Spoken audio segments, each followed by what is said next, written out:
Bom dia a todos. Como todas as segundas, quartas-feiras do mês, estamos aqui apresentando mais uma videoconferência promovida pelo Programa de Saúde do Adolescente do Governo do Estado de São Paulo, com apoio da OPAS. E hoje nós contamos com a presença do Dr. Benito Lourenço, que vai trabalhar com a gente menos teimosia, mais biologia, entendendo o cérebro do adolescente. Antes do Dr. Benito, eu queria dar algumas informações sobre a videoconferência, que todas as outras apresentações da doutora Marina Esaito, da doutora Sueli Cabral, da doutora Albertina, da doutora Fátima Duarte, estão disponíveis neste link que está na tela, fundap.fondap.sp.gov.br. Quem quiser assistir às outras videoconferências, que tem como objetivo sensibilizar e capacitar os profissionais da saúde no atendimento do adolescente e suas implicações do tratamento, sempre voltado para a identificação de riscos e chegar antes do dano, e tentar colocar o adolescente como ativo na sua autoproteção. Nós contamos com os profissionais que nos dão as dicas, mas o envolvimento do adolescente no seu próprio destino é fundamental.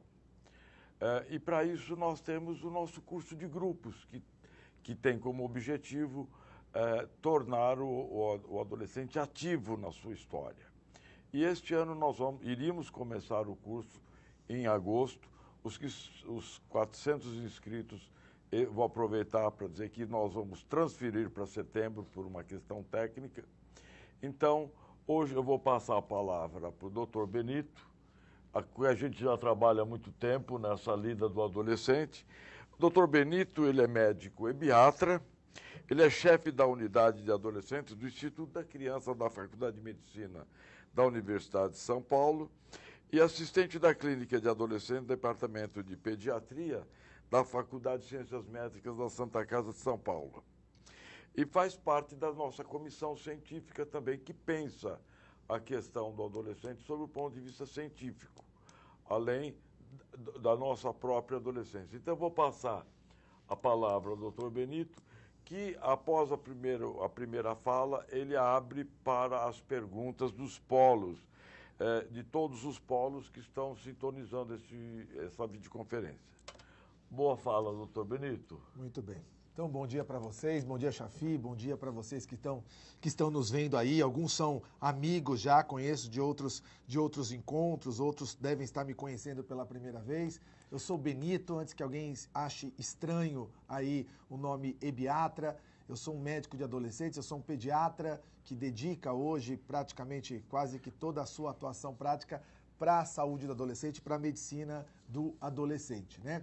Ebiatra, deixa eu só deixar claro também essa palavrinha, porque vocês sabem que Hebe era a menina virgem, a menina loira, a menina que servia vinho, servia ambrosia para os Zeus e para a turminha dos Zeus naquelas festinhas lá no Olimpo. Não sei se você lembra disso, Chafi.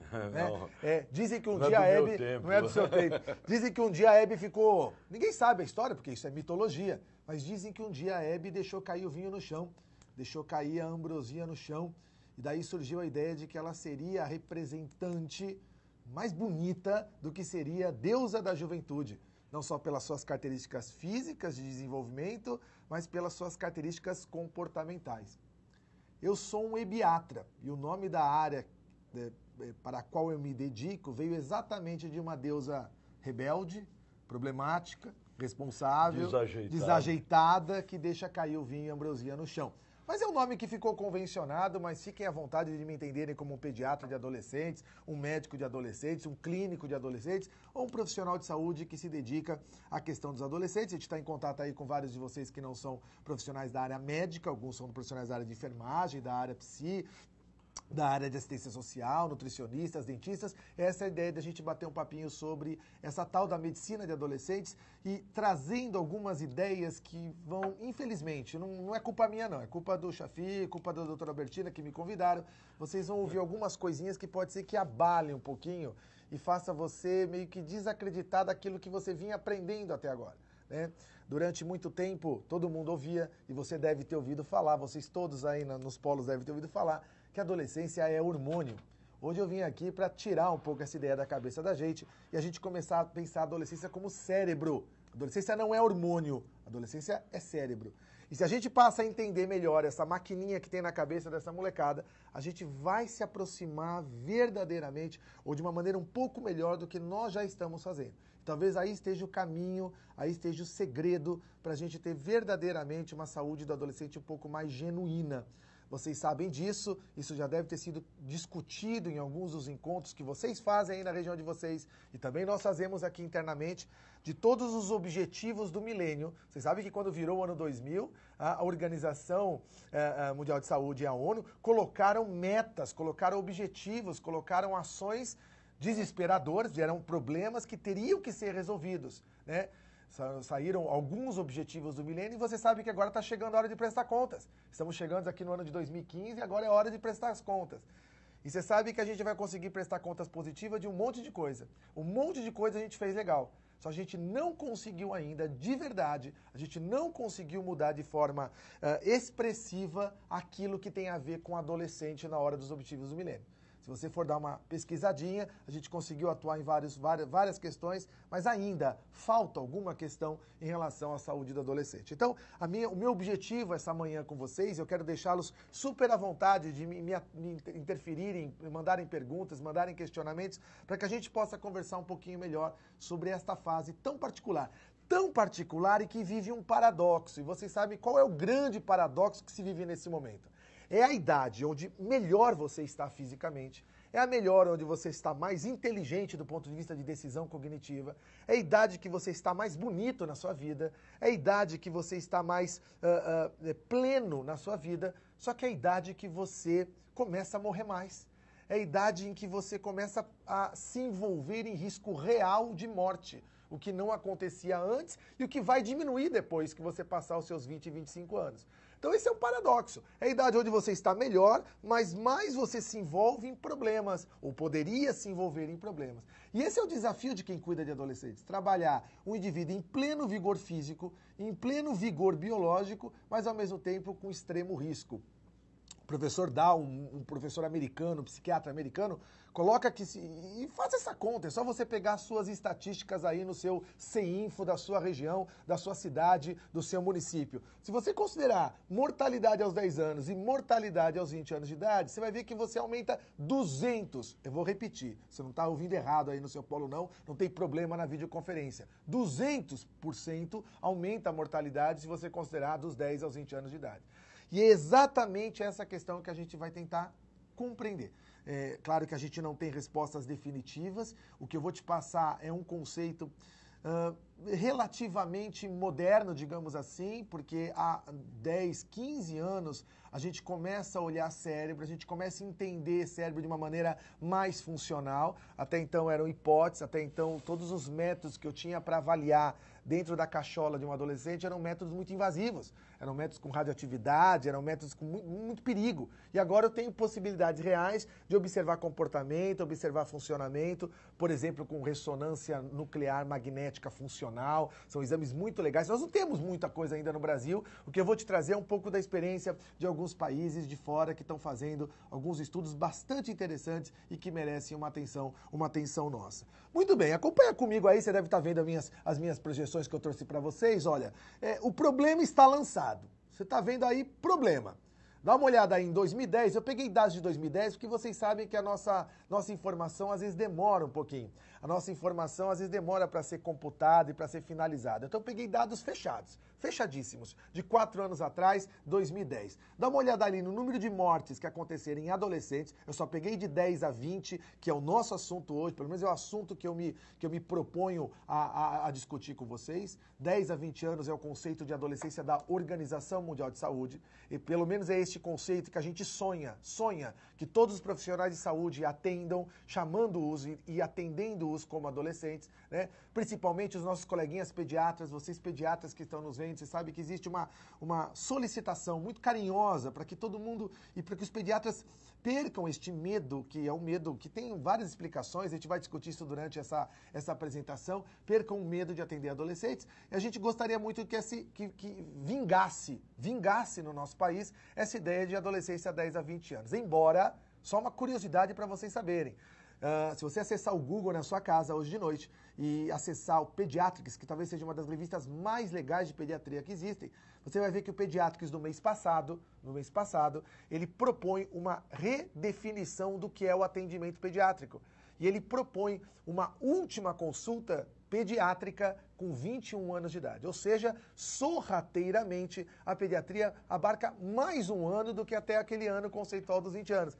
Né? Não quero assustar, já deve ter gente levantando agora aí no polo, indo embora, falando, não vou continuar isso, porque é muito para minha cabeça, eu que gosto de crianças menores, mas entenda que a gente está caminhando por uma medicina muito interessante, por uma saúde muito interessante, chamada saúde da juventude. Mais do que saúde do adolescente, pensar em saúde da juventude, porque tem coisas semelhantes entre um menino de 16 anos e um moleque de 23. Nós vamos ver hoje que tem coisas parecidas, não há uma divisão bastante estanque nessas duas faixas. Mas o problema está lançado. Dá uma olhada ali, o número de mortes por acidentes de transporte, o número de mortes por homicídio, o número de mortes por suicídio e o número de mortes que ninguém chegou a uma explicação do que seria, mas está dentro das chamadas causas externas. Com certeza deve ter coisa ainda ligada a suicídio, ainda vinculada a homicídio, ainda vinculada a acidente de transporte. E aí você vai somar tudo isso e vai descobrir que só no Brasil, em 2010, morreram 16.232 pessoas entre 10 e 20 anos que não eram para morrer. Pelo menos não eram para morrer por esses motivos aí. Poderiam morrer por outras coisas muito raras. Poderia ser evitado. Poderia ser evitado. São as causas evitáveis aí. São causas evitáveis. E é este o grande problema. Eu volto àquele paradoxo que a gente fala e que os professores que trabalham neurocomportamento dizem, né? Seria um momento para isso não acontecer, quer dizer, não tem sentido isso acontecer. Então vamos tentar compreender por que acontece isso, né? Vários trabalhos do mundo mostram isso, que o período onde mais se morre por evento evitável, o período onde mais se morre por causas que no nosso pensamento adulto é um pensamento de tosquice morrer por isso. Tosquice morrer por acidente de trânsito, por homicídio, por suicídio, mas é exatamente aquele momento que está pincelado ali de vermelho, aqueles círculos, vocês estão vendo que é o período da adolescência. E por que isso acontece? Será que adolescente, quando faz essas loucurinhas, ele está ciente do risco que acontece? Tem muita gente que diz que sim. E se diz que sim, então eles são burros, porque se eles sabem que daquilo pode acontecer alguma coisa desastrosa, daquela cena, daquele ato pode acontecer alguma coisa que dê errado, então é uma questão de burrice. E é exatamente isso que eu queria conversar com vocês também. Eu queria rever com vocês por que eles agem dessa maneira. E se a gente compreender por que eles agem dessa maneira, talvez a gente consiga se aproximar melhor, verdadeiramente, já disse isso para vocês, de uma saúde mais genuína, de algumas orientações técnicas. Vamos falar de profissionais de saúde. Estou conversando com profissionais de saúde, orientações técnicas mais específicas para esse tipo de ocorrência, né, que vocês observam aí na adolescência. Muito bem. Eu sempre começo as minhas discussões com profissionais de saúde, mas com todos, mas especificamente profissionais de saúde, com essa inquietação. A gente ainda tem uma certa dificuldade, a gente ainda tem um certo desconhecimento de quem é esse nosso indivíduo, esse sujeito que nós tentamos prestar uma atenção específica durante a adolescência. A gente ainda não conseguiu captar todas as nuances de comportamento desse menino, dessa menina. E principalmente, captar até já captamos. Se você for estudar vários livros de descrições psicológicas de como se comporta um adolescente, vocês vão encontrar uma vasta literatura disso. Mas talvez o que esteja faltando é a gente tomar isso, a gente pegar isso a nosso favor. Quer dizer, sabedor de que o adolescente tem determinado padrão de funcionamento, eu trago isso a nosso favor na nossa prática clínica, na nossa prática diária. Eu vou pegar um exemplo para ficar sempre mais fácil para vocês aí que estão me assistindo. Vamos pegar uma característica do adolescente que todo mundo sabe, todo mundo conhece, não precisava de teleconferência nenhuma, todo mundo aprendeu isso, e se você não aprendeu, você vê isso cotidianamente aí na sua vida, nos seus atendimentos. Tendência de turma. Todo mundo sabe que o adolescente é mega ligado na turma, super ligado no grupo, ganha força, ganha reconhecimento, ganha apoio, ganha tranquilidade, ganha paz quando tá com o melhor amigo, quando tá com a turma, quando tá com a sua galera. Perfeito. Todo mundo sabe o quanto o grupo é importante para um adolescente. Muito bem. Guarda essa informação aqui, ó. Vamos pegar um assunto que aí na tua cidade deve estar sendo super problemático. Porque aqui também está sendo em São Paulo. Então aí também deve estar sendo. Vamos pegar droga. Droga é um assunto que hoje está todo mundo mega preocupado. Temos que fazer alguma coisa, Chafi. Temos que fazer alguma coisa para conter isso, para atuar em relação à prevenção ao uso de drogas na adolescência. O assunto é problemático, está todo mundo preocupado. A mídia está preocupada, a igreja está preocupada, a escola está preocupada. E nós, na saúde, vocês sabem disso, vocês estão com a gente nisso, nós estamos todo mundo preocupado. Muito bem. Diz pra mim, se você não ouve aí em Barretos, em Bauru, em Franca, em Marília, em Presidente Prudente, em Ribeirão Preto, a seguinte historinha. Vocês já ouviram isso, ó? Cuidado com o pipoqueiro na porta da escola. Pipoqueiro da porta da escola é um cara do mal, chefe, do mal. Ele pode se aproveitar e pode passar alguma coisa pra você. Pobre pipoqueiro. Pobre pipoqueiro. Você passa, os pipoqueiros estão falidos praticamente. Acho que na sua cidade deve ser assim também. Um carrinho vazio de pipoca, o pipoqueiro magrelo, que não tem nem mais grana pra... Não vende mais pipoca porque é o cara do mal. Ou então, se você não ouviu isso na tua cidade, diz pra mim se você não ouve essa história. Cuidado com o estranho na festa. Se você for numa festa, alguém te oferecer alguma coisa, você não pega. Não pega porque é do mal. Não pega porque é demoníaco, é droga, é algum problema, alguém que está te... Vamos, pessoal, vamos colocar nosso pé no chão, e todos vocês estão interessados em saúde do adolescente, por isso que estão nos assistindo, imagino que todos estão tocados pela saúde do adolescente. Pergunto para vocês aí, qual é o poder de interferência de um pipoqueiro e de um estranho na festa para um adolescente? Responde aí. Ouve, ó, nós implantamos um microfoninho aí no seu polo, tô te ouvindo falar nenhum, e é verdade, nenhum. Não há nenhuma interferente disso. Enquanto eu não estiver apto para olhar aquilo, aquela característica do adolescente, que é a tendência de turma, a tendência grupal e como o adolescente ganha reforço na turma. Enquanto eu não lembrar disso e eu não me preparar para sentar na frente de um menino no meu consultório, na minha sala de atendimento, no meu posto de saúde, sei lá onde vocês atendam, e sentar com esse menino e com essa menina e fazer um outro tipo de conversa. E qual é o tipo de conversa? Vem cá, queridinho, como é que vai ser quando o teu melhor amigo experimentar? Como é que vai ser quando tua namorada tomar o primeiro porre? Como é que vai ser quando o teu grupo te oferecer pela primeira vez um baseado? Veja, isso significa reconhecer a característica e trazê-la a seu favor. Trazer a favor da nossa técnica, trazer a favor da sua prática. Eu tive por um tempo fazendo uma supervisão de saúde do adolescente aqui no município de São Paulo, na região sul. E uma vez eu entrei numa consulta, claro, com permissão da colega ginecologista, com a permissão da própria adolescente, e eu estava observando como estavam os atendimentos numa unidade básica de saúde aqui de São Paulo em relação à saúde do adolescente. Muito bem. E eu nunca me esqueço de uma cena que eu vi numa consulta, que eu pedi permissão para entrar, onde a menina entrou na sala e falou o seguinte: doutora, eu vim aqui porque eu estou namorando. Já estou namorando há 1 ano, estou super feliz, estou super bem no meu coração. Já estou transando com meu namorado faz 6 meses, há 6 meses eu estou transando. Tenho usado camisinha sempre, tenho usado camisinha regularmente, conforme as preocupações que vocês todos têm aí de proteção. Eu me previno, uso. Mas sabe, doutora, eu não estou feliz, eu não estou tranquila, eu estou sempre com medo que algo possa acontecer. Eu estou sempre com medo que essa camisinha pode estourar. Eu estou sempre com medo, às vezes atrasa um dia a minha menstruação, eu fico desesperada, sabe, doutora? Então eu vim aqui, olha que legal, olha que bonito. Eu vim aqui pedir para a senhora alguma coisa a mais. Eu queria me proteger com alguma coisa a mais do que só a camisinha. Eu vou continuar usando a camisinha, mas eu queria um outro tipo de proteção. A médica, com todo o seu conhecimento técnico, científico, maravilhoso, super bem formada, Passou, então, a conversar com a menina sobre pílula. Pílula seria uma indicação, e é uma indicação bastante plausível. Imagine que na cabeça de vocês todo mundo pensou aí na pílula. Pílula anticoncepcional seria alguma coisa interessante para proteger a mais. Veja que essa menina é uma coisa linda, né? Não é uma menina que veio pedir proteção, é uma menina que veio pedir mais proteção. Isso deixa a gente alvoroçada, a gente que trabalha com saúde do adolescente. Não é usual, mas foi lindo isso. E aí a médica passou a explicar, naqueles minutos subsequentes, eu contei no meu reloginho quantos minutos essa médica passou a explicar tudo sobre pílula. Chafi, a médica explicou o que aconteceria com o progestágeno, o que aconteceria com o estrógeno, o que vai acontecer com o endométrio da menina, o que vai acontecer com o FSH, o que vai acontecer com o LH, o que vai acontecer com a horas que toma, o que vai acontecer com a cólica, o que vai acontecer com a menstruação. A menina ficou em estado de graça, pessoal. Não sei se vocês conseguem observar a minha expressão aqui, a menina ficou assim, ó, ouvindo a médica daquela aula linda de pílula anticoncepcional. E termina a consulta elegantemente fazendo a receita. Fez a receita do etileno estradiol 30, levonorgestrel 0,15, que é o anticoncepcional que vocês têm aí no teu posto de saúde, o anticoncepcional mais básico, aquele que a gente usa tranquilamente para as adolescentes. A menina dobrou a receita, colocou no bolso e saiu super feliz. Até falou assim para a médica, doutora, a senhora é show, a senhora é muito legal, vou inclusive voltar com a senhora é muito legal.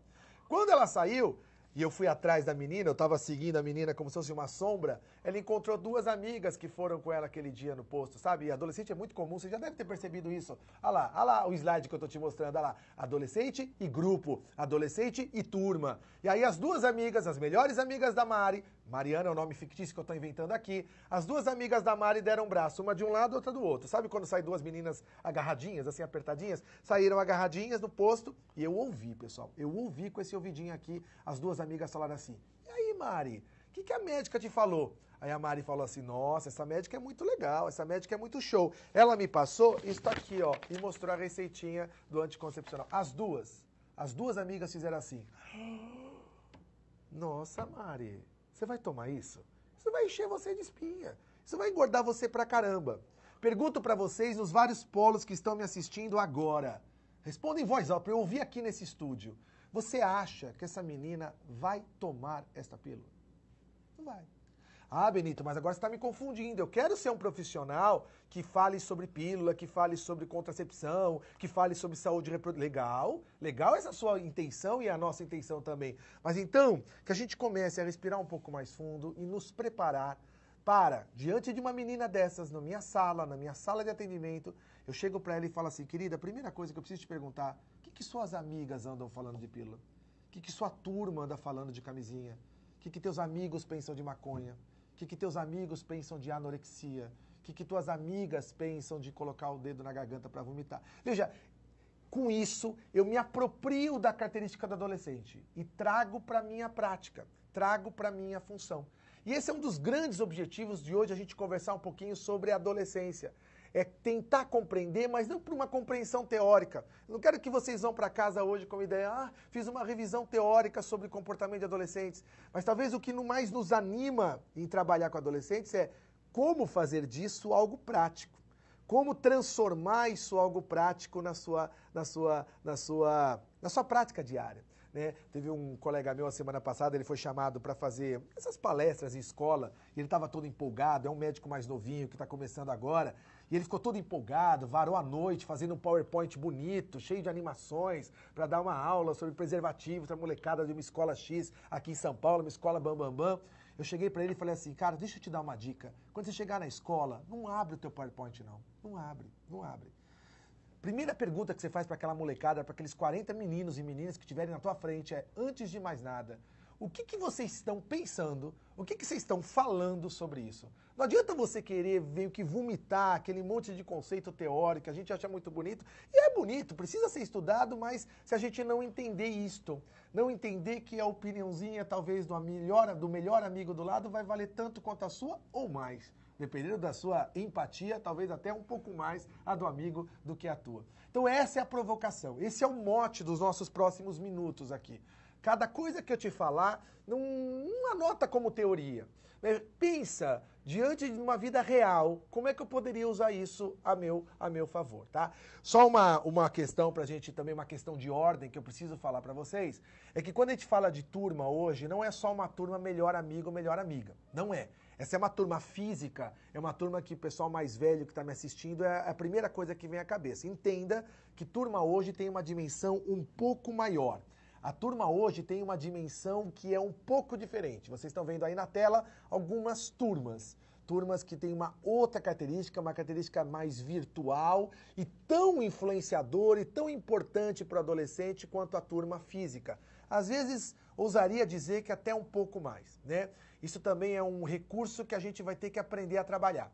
Se a gente quer realmente enveredar pela saúde do adolescente, a gente vai ter que começar a trabalhar um pouquinho com essas mídias, trabalhar um pouquinho com essas redes, com essas questões relacionadas às redes de relacionamento.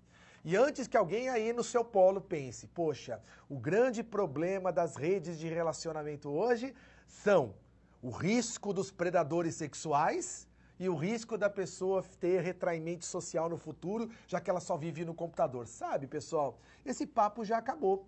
Esse papo hoje, a literatura tem deixado um pouquinho de lado.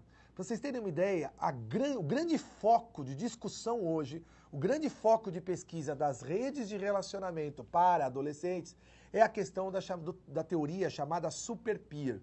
Deixa eu explicar isso de maneira bem rápida, porque isso também não é o motivo dessa nossa conferência, mas o super peer é um conceito de que algo gerado naquela comunidade, algo vivenciado naquela comunidade que você faz parte, passa a ser entendido pelos frequentadores daquela comunidade como habitual, como normal. Então eu passo a entender que aquilo faz parte da minha vida e aquilo é habitual, tá?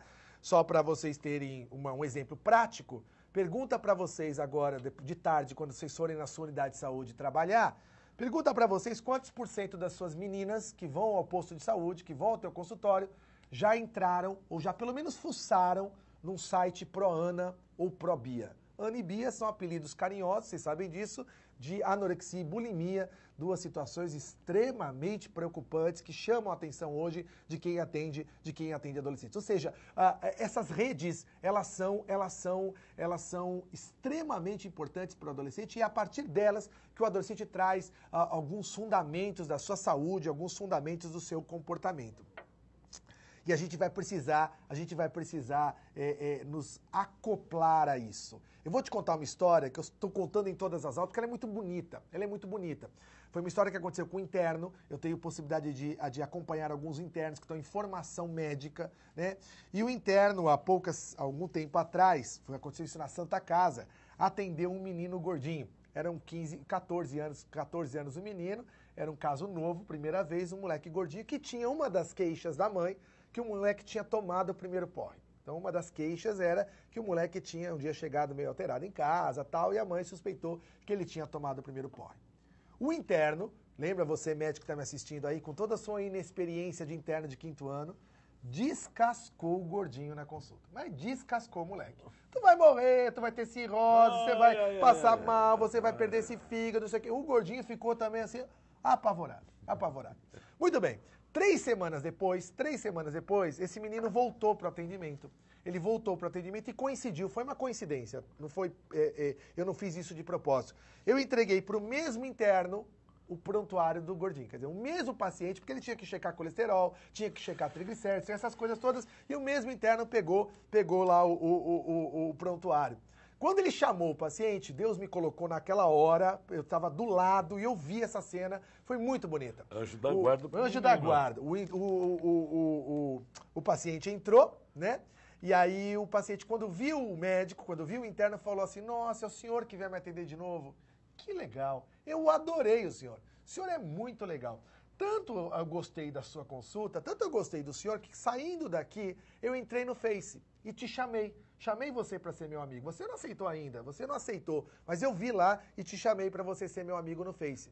Inclusive, doutor, eu adorei uma foto que o senhor tá, uma foto muito legal. O senhor tá sem camisa, o senhor tá assim com uma taça, um copo, não dá para entender muito bem, uma caneca em cima da cabeça. Ela está vazando, tipo um líquido amarelo, parece cerveja. O senhor está todo molhado de cerveja e atrás tem uma faixa escrito assim, Chopada dos Calouros, Santa Casa, 2012. Isso aconteceu em 2012. Foi linda a cara do interno, foi lindo a cena. A gente vai precisar se preparar para a gente trabalhar com esta rede. preparar para trabalhar com essas questões quando a gente se aproxima da medicina, da saúde do adolescente, não só a medicina do adolescente, tá? Fica só essa historinha para vocês, que é uma historinha muito interessante, que faz a gente refletir um pouquinho de como a gente está usando isso para o bem ou para o mal, para nosso favor ou contra o que a gente está fazendo. Doutor Benito, posso fazer uma pergunta? Pode. O senhor está falando de impostura? Eu estou falando que... Fala uma coisa e faz outra? Eu estou falando nesse momento que a gente está extremamente vulnerável e aberto, que as redes nos colocam em contato direto com o paciente. Você pode usar isso a seu favor, você pode usar isso contra você, né? Eu estou pensando, já que o Chafi faz essa pergunta, que a gente talvez tenha que rever um pouco nossa postura de saúde. Durante muito tempo a gente acreditou numa medicina centrada no médico, no psicólogo, no nutricionista. A gente centra nossa prática de saúde numa atenção que chega para o indivíduo e fala assim: coma brócolis. Coma brócolis. Há uma série de estudos hoje dizendo que talvez a nossa saúde tenha que mudar. É uma saúde de um profissional que senta com o seu cliente, numa relação empática, e discute assim com o seu cliente: como deve ser difícil comer brócolis quem não gosta de brócolis. Como deve estar sendo difícil para você esse processo de emagrecimento. E eu estou aqui para ser parceiro teu de achar caminhos para isso, e não o caminho do coma brócolis. Eu vou aproveitar essa mesma situação que eu estou contando e contar uma situação real que aconteceu com um residente meu. Eu não vou dizer de onde que é para não queimar o filme dele, mas um residente meu que atendeu uma menina há pouco tempo, uma menina que também estava em excesso nutricional, excesso de peso, virou para a menina na consulta e falou assim: querida, você tem que andar, você tem que andar. A menina virou para ele e falou assim: doutor, se eu andar no meu bairro, eu sou estuprada. Aí ficou aquele silêncio na sala. Cara de pastel do profissional, né? Aquele silêncio na sala. Então isso faz a gente recomeçar, não vou nem falar recomeçar, começar a pensar numa nova postura. Nessa postura de uma saúde direcionada ou centralizada no paciente, uma saúde que atende o indivíduo dizendo: deixa eu te escutar primeiro. E não quero ficar te falando o que tem que fazer. Porque é muito comum em saúde adolescente isso, né? A mãe chega pra você, até na consulta, e fala: fala pra ele que não pode namorar, fala pra ele que não pode sair, fala pra ele que não... E talvez a gente vai precisar rever um pouco isso. Talvez a gente não tenha que falar nada. Então, quanto a gente mais trabalha com adolescentes, e vocês me parece que têm esse interesse, estão reunidos hoje para entender melhor o adolescente, me parece que o caminho é um caminho de escuta. A gente passa a vida nossa de formação inteira aprendendo o olho clínico, e depois a gente percebe que o olho clínico não adianta nada. O que adianta é a escuta clínica, talvez seja o mais importante e o mais desafiador aí na nossa prática. Então, o que eu vou discutir com você agora nessa segunda parte da minha apresentação? Exatamente isso. Vamos tentar pensar algumas características do adolescente, e eu vou escolher características que hoje têm uma leitura diferente da leitura antiga. Porque eu poderia dar uma aula tradicional de síndrome da adolescência normal, um termo até um pouco assustador, que a gente hoje não tem muito mais utilizado, exatamente por não problematizar uma coisa que não é problemática. Mas, de qualquer maneira, eu vou tentar buscar alguma delas, e uma delas é essa questão da sensação de invulnerabilidade. Que durante muito tempo nós falamos: o adolescente acha que nada acontece com ele. O adolescente se acha indestrutível. E é exatamente este ponto o primeiro que foi questionado. O primeiro que foi questionado quando você passa a entender cérebro, quando você passa a entender neurociência. Será que o adolescente realmente não sabe do problema que ele pode se envolver quando ele faz aquele ato? Quando ele transa sem a camisinha, quando ele dirige sem habilitação, quando ele pega uma moto sem o capacete, quando ele, quando ele experimenta o baseado do amigo. Será que ele não entende o que poderia, não estou dizendo que vai acontecer, mas o que poderia acontecer depois daquilo? E é exatamente a neurociência que propõe uma releitura disso. E a resposta hoje, e eu já vou até te adiantar a resposta, é que ele sabe o que pode acontecer, mas é prazeroso correr o risco. A ideia de que correr risco é prazerosa. E essa é uma ideia que a gente consegue hoje compreender, só que a gente só consegue compreender quando a gente entende o cérebro. Então hoje o maior desafio da saúde do adolescente, eu vou ampliar este conceito. Não é só compreender as características do adolescente e trazê-las a nosso favor. É compreender o cérebro de um adolescente, como funciona, e trazer então esse conhecimento para a nossa prática, para nosso favor. É entender aquela máquina, é entender essa máquina que vocês estão vendo e que tem características particulares, características singulares. Para entender essa máquina, um primeiro conceito que eu queria relembrar com os senhores é que vários de nós temos uma ideia, que é uma ideia questionada, de que o cérebro acabaria o seu desenvolvimento durante a infância. Tanto é que os pediatras que estão me vendo aí têm fita métrica para atender bebê, mas ninguém ousa medir perímetro cefálico de um adolescente. É verdade. Tamanho do cérebro, realmente, 5, 6 anos, acabou, cresceu, não tem mais o que crescer. Mas o que a gente começa a pensar é que existem modificações que vão se perpetuar durante a vida da adolescência e até a idade jovem, onde outras transformações vão acontecer no cérebro. Outras modificações vão acontecer no cérebro, tá? Eu poderia escolher algumas, eu vou escolher uma em especial, uma que chama mais atenção, que é o conceito de reorganização do cérebro, que talvez seja o ponto mais importante para a gente que trabalha com adolescentes, né? Quem trabalha com criança tem outros objetivos, outras ideias, mas a gente que trabalha com adolescente, primeiro, vamos lembrar aquele conceito muito bonitinho, que não é um conceito novo, isso não é nenhuma novidade, chamado poda sináptica, né? Aquele conceito que o que funciona bem, você melhora, e o que não funciona, você desliga. Esse conceito se chama poda sináptica. O que está funcionando legal, você deixa funcionando a sua vida inteira. E o que até agora você não usou, vai desligar. Por que vai desligar? Porque a gente tem uma questão econômica no nosso corpo, nós não vamos deixar a coisa funcionando que não interessa, né? Então existe, todo mundo sabe essa história, comece música cedo, comece língua cedo, exatamente por esse conceito. Essa poda sináptica não é a primeira, né, turma? Vocês lembram que existe uma primeira poda sináptica que acontece durante a infância, durante o bebezinho, muito pequenininho, praticamente mais dentro do útero da mãe do que fora. Mas existe uma segunda poda sináptica importante, que é a que acontece durante a adolescência. É como se o cérebro ficasse mais refinado. É como se o cérebro tivesse, durante a adolescência, uma sintonia fina, passa a funcionar melhor. Ou seja, existe uma reorganização dos tratos dos tratos neurológicos, cerebrais, durante a adolescência, que torna esse cérebro mais eficiente.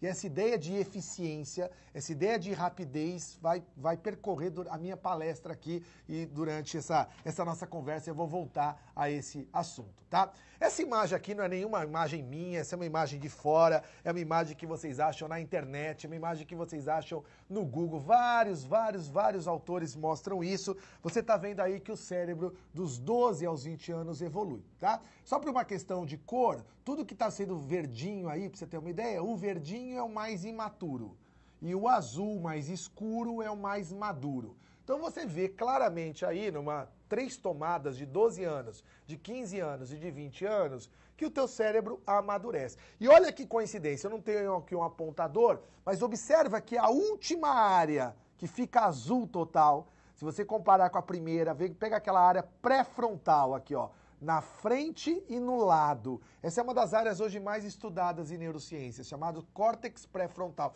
Não interessa o nome, tá? Mas essa parte da frente e do lado, veja que é a última que fica mais amadurecida.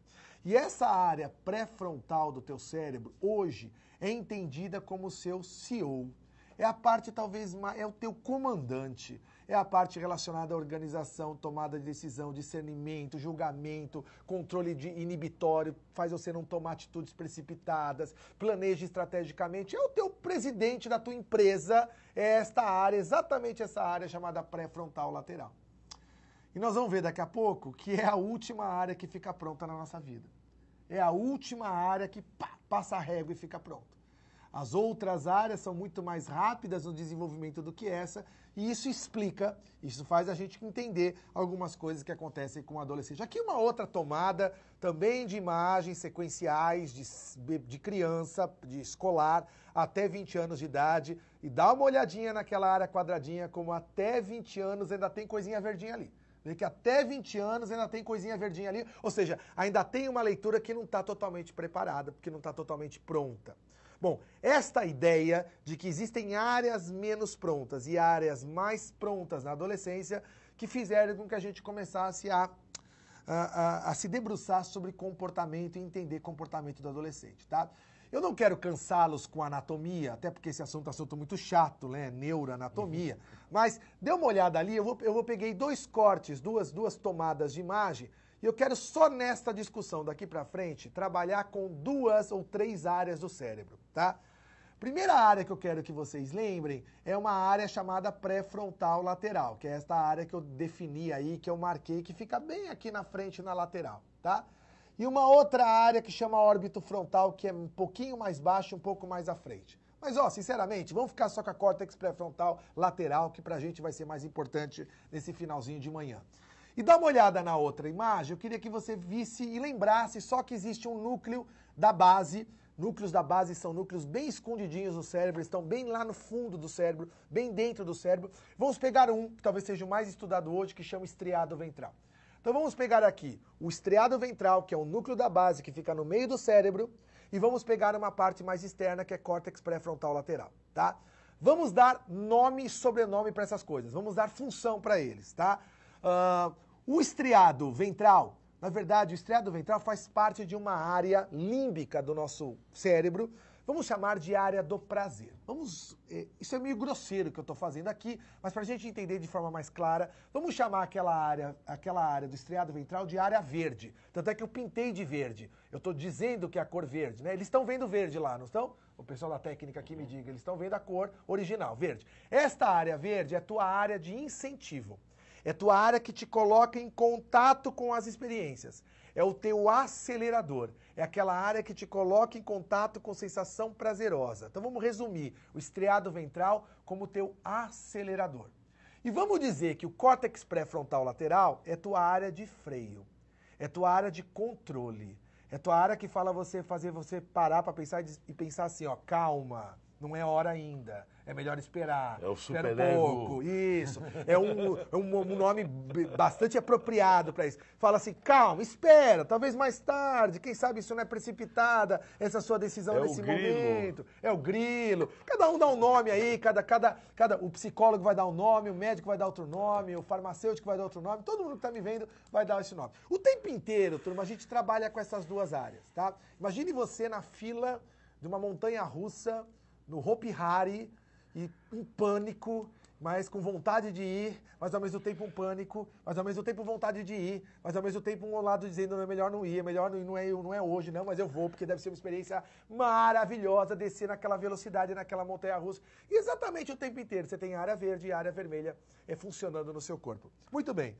Para resumir e para não ser muito prolongado nessa discussão com vocês, até porque eu quero ouvi-los também, eu quero ouvir perguntas de vocês.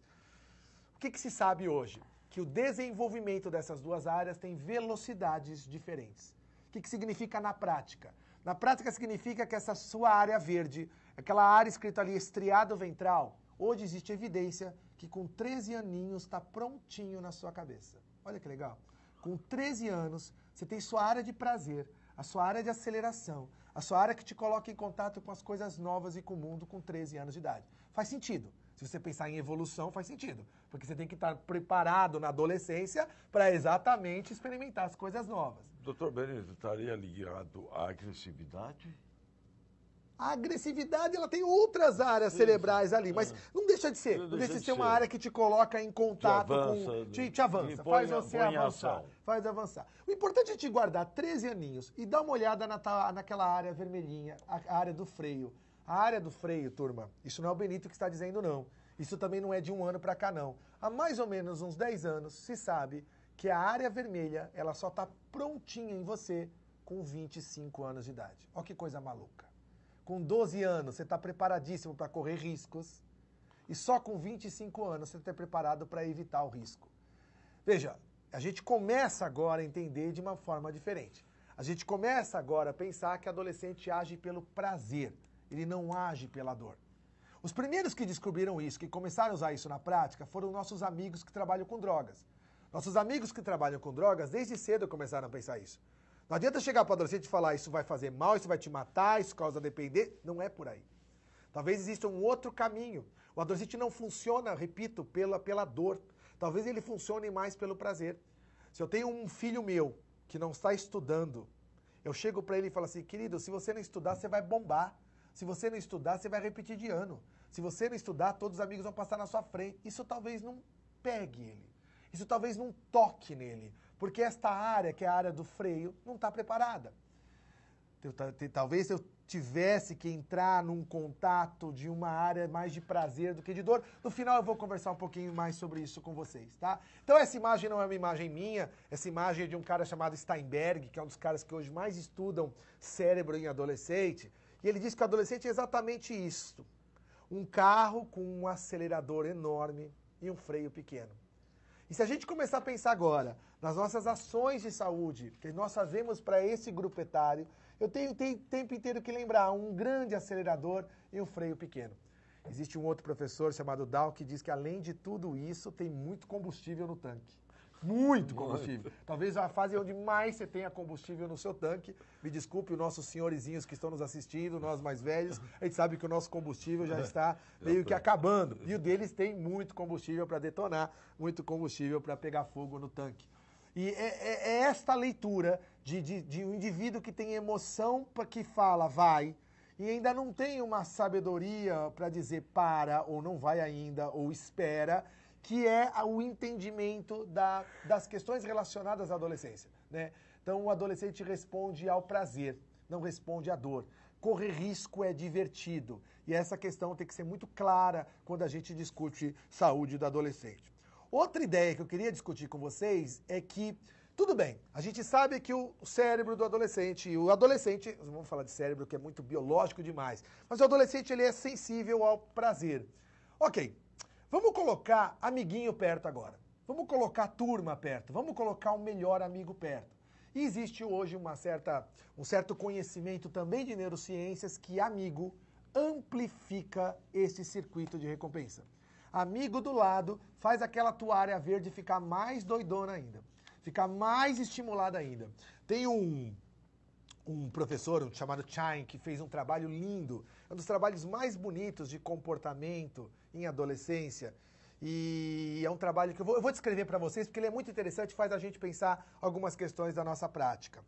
Eles chamaram adolescentes e chamaram adultos para participarem de um teste que era um game. O teste era um videogame. Os americanos fazem muito testes em cima de games, em cima de situações simuladas, né? E era um game simples, era um game de direção, coisa do dia a dia. Qual que era a tarefa? Sair do ponto A e chegar no ponto B. Sair do ponto A e chegar no ponto B dirigindo um carro, claro que era um cockpit, assim, era um game. Tarefa, tem que fazer isso o mais rápido possível, essa é a tarefa. Você faz isso o mais rápido que você conseguir, mas não perca tempo. Quem é o melhor? Quem fizer isso o mais rápido possível. Muito bem. Nesse caminho, o testador colocava, o computador colocava vários semáforos, vários faróis, todos em amarelo. Todos em amarelo. Então, quando você via um farol amarelo, você tinha duas opções na sua prática, né? Ou você freava, parava, esperava ficar vermelho e depois abria e saía, que era uma maneira, digamos, prudente de dirigir, né? E aí você perdia 3 segundos. O computador pegava 3 segundos de você porque você parar no farol. Ou você tentava. Você podia tentar dar aquela aceleradinha e dar uma passadinha no farol amarelo. Se você conseguisse passar, ficava 0, você não perdia ponto nenhum. Mas podia acontecer que vinha um carro do seu lado e pá, batia em você. Um crash, vinha uma batida e aí você perdia 6 pontos. Então olha que decisão. Ou eu corria o risco, ficava 0 ou 6, ou eu seguia a lei e fazia 3 segundos, 3 segundos, 3 segundos e tentava ganhar tempo acelerando, tentava ganhar tempo no trajeto. Fizeram isso com adolescentes, fizeram isso com adultos. E fizeram 2 vezes. Eles sozinhos e, numa segunda etapa, chamaram a turminha do adolescente. Chamaram a turma do adulto, chamaram alguns amigos do adulto, alguns amigos do adolescente e repetiram esse experimento. Só que agora falava assim, agora vou te falar uma coisa, hein? Teus amigos estão vendo a sua tela lá numa salinha lá em cima no prédio. Eles estão vendo o seu jogo. Vocês vão deduzir, obviamente, como a gente deduz, o que aconteceu. Primeiro, na cena sozinhos, né? Adolescente teve mais risco, mais tomada de decisão de risco e, portanto, mais crashes, mais batidas. E isso de uma maneira muito diferente do adulto. Não é pouquinha diferença, não. Se você acessar e procurar esse trabalho, que se vocês quiserem te dou essa referência, A diferença é animal entre o número de risco que o adolescente corre de batidas e o número que os adultos correram, né? E isso tudo foi monitorizado, isso foi muito legal, foi monitorizado com ressonância funcional. Então esse jogo era feito numa telinha de mão, na verdade. Isso é uma questão técnica, não interessa pra gente. E aí o que acontecia? A área verde doidona no adolescente e a área vermelha ligadona no adulto. Você não via a área vermelha muito acesa no adolescente e você não via a área verde ligada no adulto. Ou seja, funcionam diferentes. Os indivíduos funcionam diferentes. E quando coloca amigo do lado não, porque do lado ia atrapalhar, o amigo ia falar, vai, não é isso. Não é isso que atrapalhou. Quando falava assim, olha querido, seus amigos estão te vendo, o número de tomadas de risco e o número de crashes aumenta mais ainda de forma significante. Ou seja, todo mundo nos lembra disso. Todas as nossas piores burradas na nossa vida, para não dizer outra palavra que vai ficar estranha aqui numa videoconferência da Fundap, né, aqui dentro, todas as suas decisões mais tolas, você fez chamando o amigo falando assim, vem ver o que eu vou fazer, não é isso? Pega essas cacetadas, vídeo cacetadas, vocês veem na televisão aí todo dia. Pode perceber que quando tem adolescente, ele tá assim, ó, pessoal, olha aqui que eu vou fazer, olha aqui que eu vou fazer, e aí vem o problema, aí vem o problema. Eu preciso lembrar disso. Então, que adolescente funciona pelo prazer. Esse prazer é amplificado com a presença dos amigos, e aí a gente começa a entender melhor essa questão da turma pro adolescente. Benito, estou pensando aqui nas torcidas de futebol, nas loucuras do campo, Trânsito, futebol. O futebol assume um... Claro, Chafi, sempre também é interessante. A gente pode pensar isso por um lado e pode pensar para o outro. Claro que a nossa natureza, principalmente nós da saúde, imagine que vocês agora, nos vários polos que estão me assistindo, devem estar pensando, pô, droga, sexo, briga, direção... Mas eu posso pensar nisso sobre fazer um novo curso, se envolver num novo relacionamento, fazer uma vivência fora do Brasil, procurar um emprego, se envolver num outro tipo de atividade. Eu posso olhar isso de duas maneiras. Eu posso entender esse funcionamento. Eu não ia falar isso agora, mas agora já me deu vontade, eu vou adiantar isso para vocês. Talvez o segredo disso seria trabalhar com os adolescentes uma questão menos de como é ruim fazer coisa ruim e trocar o nosso discurso por como é bom fazer coisa legal. Veja, como é ruim fazer coisa ruim, você vai mexer numa área que não está muito funcionante no cérebro de um adolescente. Como é gostoso e como pode ser divertido e como pode ser prazeroso fazer coisas do bem, talvez possa mexer com o adolescente. Né? Aquele adolescente que não está estudando, meu filho, que eu falo para ele, se você não estudar, você vai repetir de ano. Você pode tentar. Talvez você se frustre. Você pode virar para ele e falar assim, olha, se você passar, você vai ganhar uma semana mais de férias, você vai ter mais um tempo para jogar game, você vai ter uma semana mais em Orlando, sei lá, cada um tem a sua vida, né? Talvez isso possa tocá-lo melhor. Talvez essa questão de tocar, né? Você sabe que hoje para álcool e drogas, por exemplo, a grande palavrinha que a gente trabalha não é a palavra não. Vocês sabem que é a palavra espera. Talvez essa palavra seja muito mais interessante para um profissional que trabalha com adolescente. Calma, espera. A gente sabe no nosso coração, vamos falar bem baixinho agora, os adolescentes não estão nos ouvindo agora, quero falar com vocês da saúde. A gente sabe que quem começa a usar mais tarde, dificilmente vai se envolver com problema. Dificilmente vai se envolver com problema. Pega aqueles porres que o pessoal toma na faculdade e dá uma ligada para seus amigos que você lembra da faculdade, que tomavam porres nas chopadas, nas festas da faculdade. Liga para eles ver se eles estão dependentes ou não. Pode ser que não. Talvez a maioria não esteja. A maioria não está, não. Agora liga para aquele teu amiguinho que na sexta série saía da escola, ia pro barzinho, chamava vocês e já tomava uma cervejinha na sexta, sétima série. Liga para ele e pergunta como ele está em relação, por exemplo, a álcool. Talvez você se surpreenda. É um indivíduo que tem uma chance real de mais dependência. Exatamente por agir nesse cérebro mais imaturo, né? Exatamente por começar nesse cérebro menos... que tem essas particularidades que eu estou descrevendo para vocês aqui. Doutor Benito, a partir de 90, quando começou-se a questão da adolescência, houve uma mudança de eixo.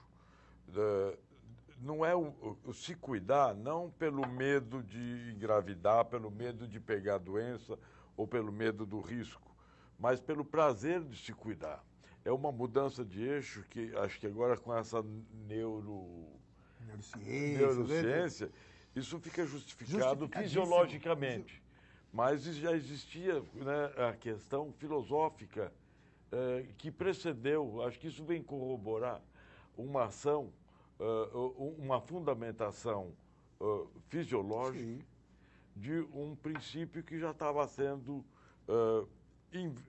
estimulado para que o prazer, e que tem aí uma briga, né, Benito, crística.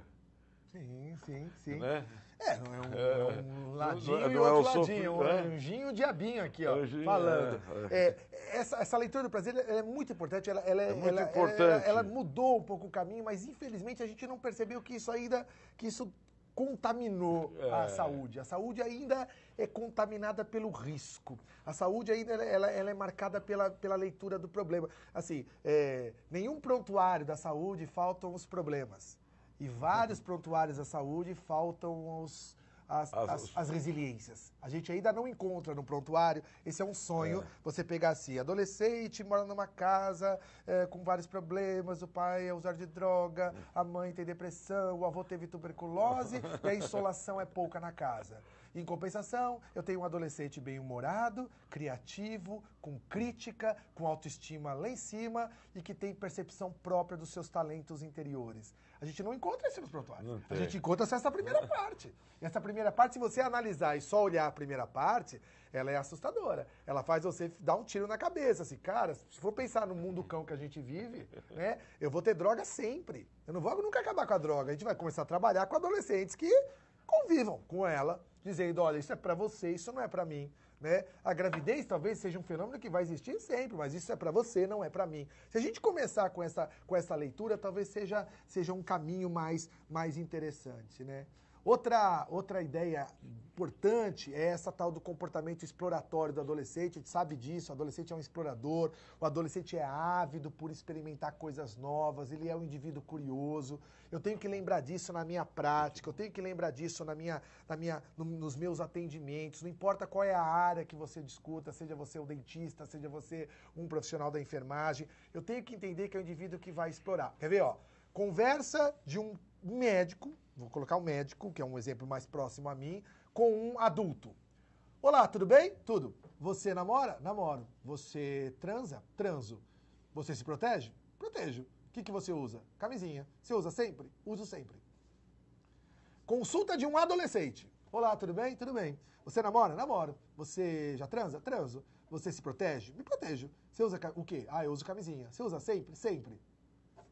Nunca você teve vontade de um dia experimentar sempre para saber a sensação que é não usar camisinha? Doutor, semana passada eu fiz isso, porque todo mundo tem direito a experimentar. Concorda que muda tudo? Concorda que muda todo o caminho, muda toda a nossa abordagem, muda os exames, muda as perguntas, muda a orientação, muda tudo? Então é isso que eu quero te mostrar, pessoal. A qualidade da investigação. Muda a qualidade da investigação. Então o que eu quero te mostrar é isso, e isto pode ser tomado a nosso favor. Acho que dá para a gente captar isto a nosso favor, na nossa prática, e essa é um pouco desse cutucão que nós temos provocado em vocês aí. Muito bem, eu tenho um indivíduo, e essa é uma outra característica do adolescente, que é um indivíduo contestador. Isso é uma característica também clássica do adolescente, é um indivíduo contestador. Ele vai te provocar. E aqui é uma característica que talvez o profissional de saúde goste menos, porque é que mais nos desafia, porque mexe com o nosso guideline, mexe com a nossa postura, né? Ele vem, por quê? Pra quê? Por que você me marca às 7 e você chega às 9? Por que você está pedindo esse exame todo mês para mim, não pode ser a cada 2 meses? Por que você não pode marcar essa consulta para tarde, já que de manhã eu tenho escola? Não, porque essa idade eu só atendo de manhã, essa idade eu não atendo à tarde. Então olha como começam a aparecer as competições e as dificuldades de negociação entre saúde e adolescente. Há um tempo atrás, essa história alguns dos colegas até já ouviram eu contar, porque ela é muito emblemática. Eu fui fazer uma palestra numa escola Bambambam, aqui de São Paulo, e a professora organizou toda a molecada no pátio, estava todo mundo lá me ouvindo, e colocaram um palco assim mais elevadinho, eu estava meio elevado. Aí eu fiz minha palestra, quando eu acabei minha palestra, os moleques estavam sentados assim na primeira fila, Chafi, na fila da frente, subiram no palco assim e vieram me cumprimentar. Ô, valeu, doutor Benito, muito legal a tua aula. Só vou te falar uma coisa, o senhor cospe muito. Gospe? Cospe. Quem trabalha com adolescentes, turma, tem que ter a paz no coração. Tem que ter cabeça tranquila para entender que eles falam isso. E eles vão falar isso.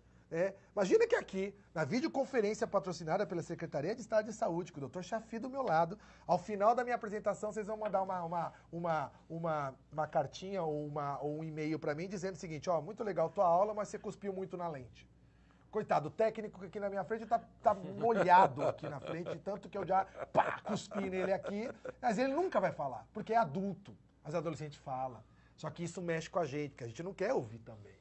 A gente não quer. Então ele vai desafiar. Eu particularmente não vi você cuspir uma vez. Também não é tanto assim. É uma figura de linguagem para vocês entenderem, tá? Não é tanto assim. Mas ele percebe alguma coisa que a gente não... Percebe, cutuca, chega pra mãe e fala, mamãe, por que papai faz isso contigo? Por que você deixa meu pai fazer isso contigo, mãe, ou o contrário? Chega para um professor e fala assim, professor, não é assim que eu quero aprender de outra maneira. Essa é a parte mais legal da adolescência, mas é a parte que a gente mais meio que tenta afogar um pouco, porque isso dá trabalho. Isso dá trabalho. Essa característica do adolescente, ela dá um pouco de trabalho, repito, porque ela mexe no tal do guideline. Deixa eu contar uma experiência que aconteceu há pouco tempo aqui nas pelas clínicas. Uma adolescente que tem uma doença grave, uma doença reumatológica, chamada arterite de Takayasu, foi encaminhada porque não estava usando o remédio. Essa é uma das leituras que a medicina de adolescentes, que a saúde adolescente também tem se proposto. Eu sei que talvez não seja a vida de vocês prática no dia a dia que fazem atenção primária ou secundária, mas na atenção terciária, muita discussão hoje se dá sobre a aderência. Faço ou não faço direitinho o segmento nessa fase onde eu quebro mais as regras e quer regra maior do que ficar doente. Tem horário para tomar remédio, horário para fazer dieta, horário para vir no médico, né? E aí vem encaminhada a menina que tinha que tomar corticoide, né? Vocês imaginam que corticoide é a medicação, já vou dizer, de eleição para essa menina.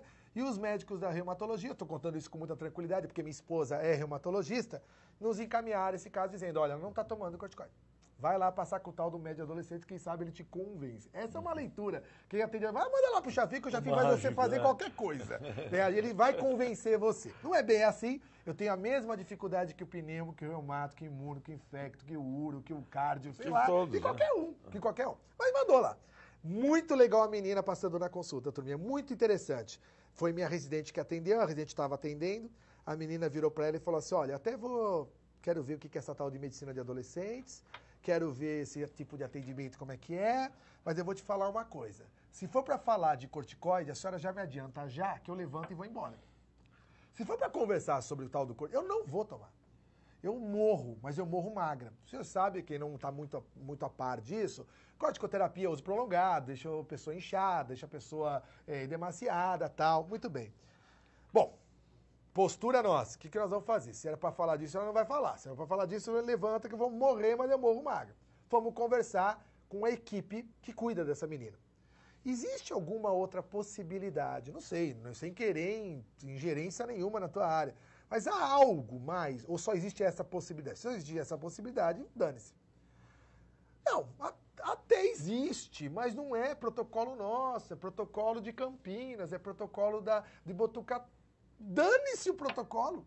Quem trabalha com adolescente vai ter que começar a pensar em não dar protocolo para aquele lugar. Quem trabalha com adolescente vai ter que começar a pensar assim, olha, talvez... A comer pelas bordas. A comer pelas bordas. Eu gosto do Chafi, que eu já vi ter exatamente não, porque nós vivemos isso no hospital, lá na ginecologia. Tinha uma tese com lúpus. E elas não queriam tomar, porque engordavam, tinham muita raiva de estar doente. E não aderiam ao tratamento. E a reumatologia mandava para a gente. E nós aprendemos a comer pelas bordas. Que eles aderissem por outro caminho, não pela obrigação, não pela ciência. Não pela ciência, até por uma questão mágica. E até pela própria relação empática que se faz com a equipe de saúde. Uma equipe de saúde que chega e fala assim, tem que fazer isso. Uma equipe de saúde que chega e fala assim, eu estou entendendo o quão difícil deve ser para você vir ao HC todo mês. Tem gente Eu que entendo quão difícil não seja vai pra comer você. brócolis de jeito nenhum, né? Exatamente. Porque- Então, não nunca é? vai eu coloco brócolis porque eu, particularmente, odeio brócolis. Eu, Benito, não gosto de brócolis, mas essa é uma questão. Talvez esses pontos sejam pontos necessários. A ideia dessa conversa com vocês é estimulá-los. Agora, como que a gente vai fazer pensar... para mudar a sua cabeça para você gostar de brócolis? Então. Talvez não mude, talvez a gente ache outras opções de seu brócolis com o mesmo conteúdo de ferro, o mesmo conteúdo de cálcio, né? E a gente vai atrás disso. Outra coisa importante, já que eu estou falando desse momento de contestação, né? Nesse momento de contestação há um certo afastamento de família. Vocês sabem disso, né? Naturalmente vai haver um certo afastamento de pai, de mãe. Perde-se aquela ideia do pai herói, pai perfeito, nasce um pai real, um pai verdadeiro, né? Eu lembro que eu tinha um menino que passava comigo há muito tempo atrás, ele falava assim, Benito, eu amo meu pai, eu amo, mas ele é um cavalo. Sabe, quando o menino coloca isso de forma clara, ele adoleceu. Adoleceu é perceber que o mundo não é coloridinho, o mundo não é sítio do pica-pau amarelo, o mundo é, sei lá, cidade alerta, Brasil urgente, é isso? O mundo é isso. Muito bem, nesse momento de afastamento dos pais e de aproximação, às vezes, com outros amigos aí que vocês estão vendo aí na tela, existe um outro conceito também que eu quero discutir com vocês, de neurociências, também que eu acho importante a gente lembrar, que é um processamento de emoção diferente, tá? Existe uma autora chamada Jugelum que fez um trabalho muito bonito, esse trabalho também foi muito divulgado, foi muito disseminado, porque ele é muito elucidativo de uma questão que eu quero pontuar com vocês aqui, né? Essa autora, que faz parte do grupo do Steinberg, que é esse professor, um dos caras que mais estuda neurociências hoje, de adolescentes, eles fizeram um trabalho onde mostraram essa imagem é uma imagem criada, é uma imagem montada, né? E mostrando essa imagem para adolescentes e para adultos. E fazendo a seguinte pergunta, qual é a percepção que você tem qual é a sensação que essa pessoa está, essa mulher está? Sensação de quê? Sensação de quê? Você sabe, esse dado foi muito gritante. Esse trabalho foi reproduzido outras vezes com os mesmos resultados. 100% dos adultos. Você aí no polo, vou fazer silêncio de 3 segundos. Responde em voz alta para vocês, turminha que está me assistindo aí. O que vocês estão vendo aí? Que emoção essa mulher está mostrando? Vou ficar em silêncio. Responde aí, ó. Eu ousaria dizer que foi o resultado do trabalho, que quase 100%, no trabalho foi 100% das pessoas adultas que olham isso, chamam isso de medo. Olham essa expressão e dizem que é uma expressão medo, amedrontada, assustada, pavor, medo, alguma coisa ali, parecida, né? Eles trabalharam com categoria. Bom, pegaram essa mesma imagem e mostraram para adolescentes e perguntaram, que cara que é essa? Que cara que é essa que você está vendo? E aí o adolescente, só 50%, vou repetir, 50% falaram que isso é medo. Os outros 50% acharam que isso era qualquer outra coisa, e se você for ler o trabalho, você fica assustado. Assim, ou seja, a percepção desta emoção é diferente na cabeça de um adolescente. Eu vou te simplificar para tornar isso bem mastigadinho. Eu adoro triturar a complexidade. Eu acho que isso é lindo para quem trabalha com saúde. Acho que a gente tem que cair em uma saúde mais real, mais pé no chão, mais mastigada para a gente. Só 50% acha que isso é medo. Ou seja, por isso que eu digo assim, por isso que eu dei esse nome tem um propósito. Menos teimosia e mais biologia. Vamos entender o adolescente de um ponto de vista mais biológico, sabe? Às vezes você dá uma bronca no teu filho, você fala, filho, não faz isso, ele não entende. Ele não entende. A resposta é essa, não entende. Nós temos que ser mais didáticos com os nossos adolescentes. Nossa cara, nossa fala, nosso discurso, nosso manejo. Por quê? Porque só estou te mostrando que só metade da molecada acha que isso é medo. Tem alguns lá, não sei quantos por cento, acham que a mulher está feliz. Olha que maluquice. Tá? Que a mulher tá com outro, sei lá, não vou lembrar de cor todas as sensações. Né? Então essa é uma... E outra coisa, hein? Fizeram, essa tomada de decisão sobre qual é a sensação também foi monitorada. Vou repetir, a área verdinha era acesa para o adolescente chegar à conclusão e a área vermelhinha é a área acesa para o adulto chegar à conclusão de qual expressão você estava vendo nessa imagem, nessa foto. Uma vez, Benito, né? Eu falei para minha filha, recolhe, ela fez uma bagunça no meio da sala, recolhe, comecei a ficar nervoso, recolhe. Ela ficou espantada, ela falou, o que é recolhe? Não sabia o que era recorde. Essa questão que você trouxe. Fica essa ideia, ó. Temos que ser mais didáticos. Em adolescência, talvez a gente vai precisar caminhar por uma linha mais didática. Então não fique assustado de teu filho não te entender, não. Ele não te entende. O cérebro que ele tem não permite ainda, por questões de maturação, e que eu estou tentando resumir para vocês aqui nesse tempo nosso de conversa, essa maturação ela não permite esse diagnóstico tão fácil, tão certeiro quanto nós adultos achamos. Como ele não sabe disso? Como ele não está imaginando isso? Tem tantos anos. Como? Exatamente. Já tem 17 anos e não percebe isso ainda. Cuidado. A gente vai ter que pensar com um pouco mais de cuidado quando a gente pensar nessa questão. Menos teimosia, mais biologia. Uma coisa assim, posso fazer uma pergunta? Pode, claro. Posso inaugurar as perguntas? Pode. E o ditado da água mole em pedra dura? Como é que fica nesse processo de amadurecimento? Tem algum efeito?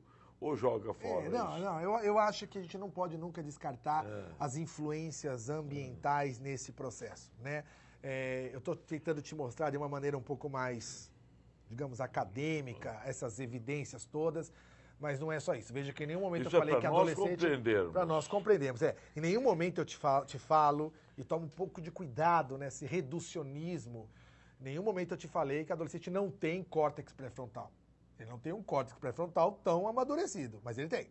Em nenhum momento eu te falei que ele é só sistema límbico. Ele tem o sistema límbico preparado, prontinho para funcionar, que na desproporção com o córtex pré-frontal coloca ele mais em risco. Os reducionistas são sempre complicados, né? E a gente tem uma questão ambiental, a gente tem uma questão que está envolvendo, a gente sabe hoje, fala de epigenética, né? De ambiente interferindo nisso, né? Não só ambiente. Eu comecei essa aula dizendo para você, olha, adolescente não é hormônio, adolescente é cérebro. Mas agora eu vou me contradizer e eu vou te falar uma outra ideia. Também, né? O hormônio também interfere nisso. O hormônio também interfere nessa maturação cerebral. Nós temos pouca coisa sobre isso escrita, mas há uma tendência a acreditar que sim, né? O hormônio faz parte disso. Também teu cérebro vai desenvolver em relação à tua puberdade, às tuas transformações puberais. Então, veja, nós insistimos sempre nessa questão da educação, da regra, da lei. Não estou dizendo que a partir disso, então, meu filho não entende, meu filho só quer prazer, eu vou praticamente só barganhar com ele coisas boas e não vou colocar coisas, ordem, regra, lei. Você sabe que isso também é uma inquietação. Vou fazer uma pausa aqui nessa aula e eu vou dividir com vocês uma inquietação que eu acho que é um momento e um fórum adequado para eu dividir essa inquietação. A gente vive hoje uma ordem, que é uma ordem que nos assusta um pouquinho quem trabalha com adolescentes. Qual seria a ordem, digamos, normal das coisas?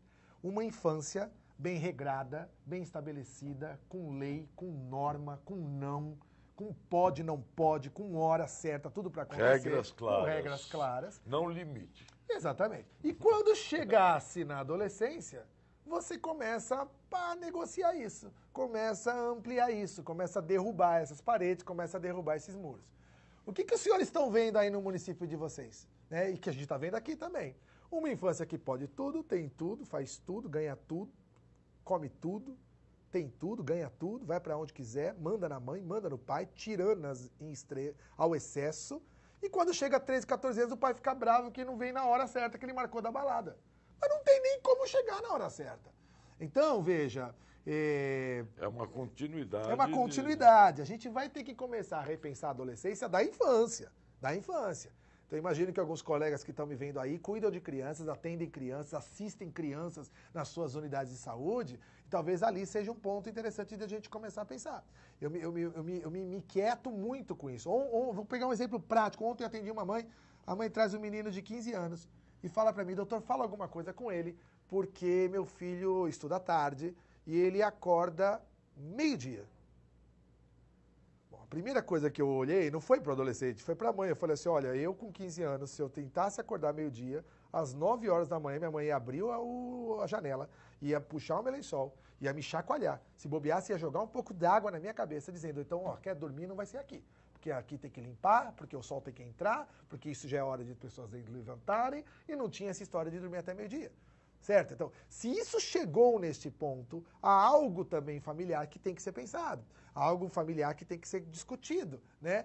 É claro, e o menino olhava assim, me dava aquele sorrisinho, eu falei assim, mas por que a senhora, 8h30 da manhã, não dobra, não abre a janela, não desliga a televisão, não põe luz na casa e fala, acordamos, bom dia, meu filho, e vai levantar. Se quiser dormir, vai dormir lá na rua, no sofá da sala, porque aqui no quarto já não é mais hora de dormir. Então essa questão de lei, de limite, de regra, de ordem e ambiente, de certa forma, que vai moldando esse cérebro, também tem que existir.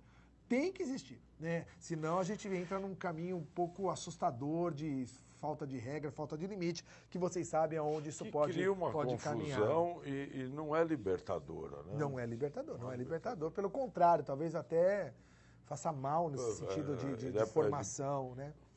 Bom, enfim, o que eu terminaria essa parte de apresentação mais teórica para que a gente comece a discutir algumas questões mais práticas e dúvidas de vocês e considerações. Eu gostaria muito que vocês me comentassem o que eu estou falando. Gostaria muito de ouvi-los agora em relação a isso. Enfim, quando a gente avalia esses comportamentos do adolescente que parecem insanos, que vocês ficam assim abismados, vamos sempre lembrar que eu tenho um indivíduo que tem então essas características, algumas que deu tempo de eu falar, outras que eu posso abordar durante as perguntas e outras que a gente lembra da nossa formação, né? É um indivíduo que tem um corpo renovado por mudanças marcantes. Você sabe disso. Puberdade é um período super curto, que em 2 a 4 anos deixa seu corpinho teoricamente preparadinho para a vida reprodutiva. Preparadinho, tá?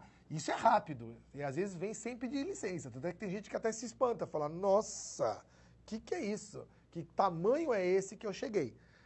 E dizem até, eu não vou falar isso que é polêmico, Chafi, fala ou não fala? Estou pensando aqui. Dizem até que é uma das melhores épocas para engravidar do ponto de vista biológico. Todo aquele combustível no tanque, ó, full, tá lotado lá de combustível. Muito bem. É um indivíduo destemido, e a gente sabe dessa característica clássica do adolescente. É um indivíduo que tem aquela influência pela turma, lembra da parte verdinha, ligando quando o indivíduo está perto do melhor amigo, está perto da turma. É um indivíduo explorador, que quer experimentar coisas novas, que quer experimentar coisas desconhecidas, e é importante que também ele faça isso. Esse é o próprio processo de aventurar-se pela adolescência, o processo de adolescer. E é um indivíduo que tem um tempo especial, um tempo que depois faz, o indivíduo pensa, depois que ele faz, lembra que o relógio do adolescente também é um relógio meio maluco, né, turminha? Isso a gente precisa lembrar. Vocês que trabalham com saúde, a gente sempre precisa lembrar do tal relógio do adolescente. É um relógio diferente, né?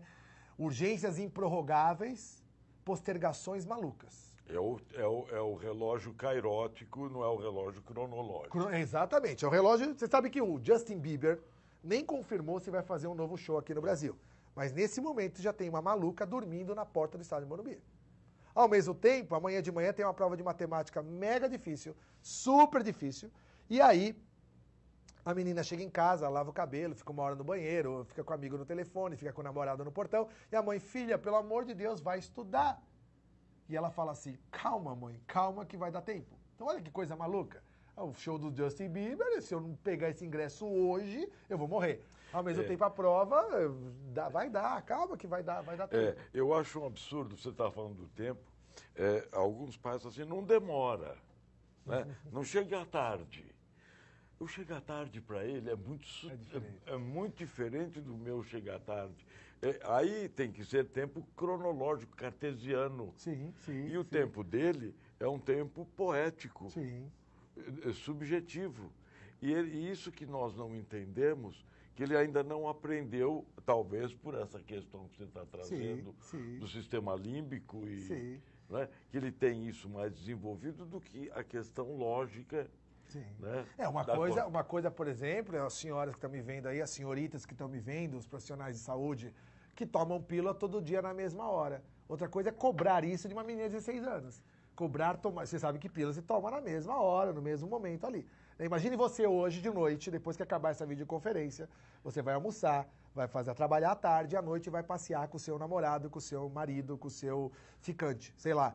Aí vocês estão passando aí na sua cidadezinha, aí em São João da Boa Vista, em Sorocaba, em Taubaté, em Franca, naquela avenida que tem os motéis da cidade. Sempre tem uma avenida que tem motéis. Aí você olha pro seu namorado, aí você começa a ter vontade, olha pro seu marido, pro seu namorado e fala assim, olha, tá dando vontade, vamos entrar? Peraí, deixa eu ver, trouxe camisinha? Ah, não trouxe. Você trouxe? Deixa eu ver sua bolsa aqui. Ah, não trouxe também. Ah, então vamos no Habib's, comer esfirra. Então vamos na drogaria comprar camisinha, ou então vamos pra casa, né? Você faz isso, porque você é adulta, porque você tem uma cabeça que pensa dessa maneira. Imagine dois moleques, dois meninos, um menino e uma menina, por exemplo, de 15, 16 anos, que estão com a oportunidade ali de transar. Põe a mão no bolso, não tem camisinha. E você tem? Eu também. Ah, também não trouxe. Você acha que vai parar pra comer esfirra? Você acha que vai pra casa tomar um banho de água fria pra dar uma aliviada no espírito? Não vai. Vai transar sem a camisinha. Coisa mais óbvia do mundo. Então, se a gente também não começar a trabalhar... não precisa nem do motel, né? Não precisa nem do motel. Eles não vão ter nem o local para isso. Então, eu preciso entender todas essas nuances de comportamento, né? Então, isso tudo, turma, isso tudo que eu estou te falando, entenda, e num contexto de rapidez, descartabilidade e banalização, essas são características pós-modernas, né?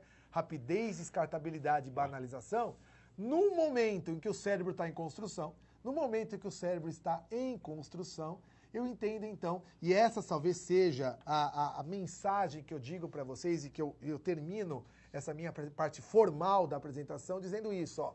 Reconheça as características desse momento.